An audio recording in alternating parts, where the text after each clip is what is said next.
अस्सलामुअलैकुम गाइस, एक बार फिर से हम रोई में दोबारा से हाजिर हो चुके हैं। ये सदाम भाई ये देख खड़ा है। यहाँ पे हम खुम्बियाँ इकट्ठियाँ करने आए हैं। रोई में जो खुम्बी होती है आप ढूंढ रहे हैं, शायद हमें मैं भी ढूंढ रहा हूँ। ये देखें मैं भी खड़ा हूँ, बहुत ही गर्मी भी बहुत ज़्यादा है। यहाँ पर ढूंढ रहे हैं, शायद हमें कोई एक हमने ढूंढ ली है। मैं आपको दिखाता हूँ, मैंने ढूंढ ली है। ये देखें भाई, ये देखें,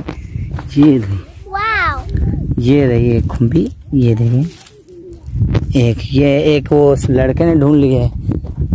ये देखें भाई, हमने खुम्बी ढूंढ ली। और यहाँ पे ये देखो खूबसूरत कैसे है। ये देखें भाई, इट्स अमेजिंग। हाँ भी दिखाओ कितनी हो गई हैं। ये देखें भाई, हमने इतनी इकट्ठी कर ली हैं, 3 है शायद। ठीक है, ये रोई का मंजर आप चेक करें, बादल भी चेक करें, कैसा खूबसूरत मंजर है। तो ये हमारा क्लिप था। हमने वीडियो अच्छी लगे तो वीडियो को लाजमी लाइक करें, चैनल पे न्यू हो तो चैनल को लाजमी सब्सक्राइब करें।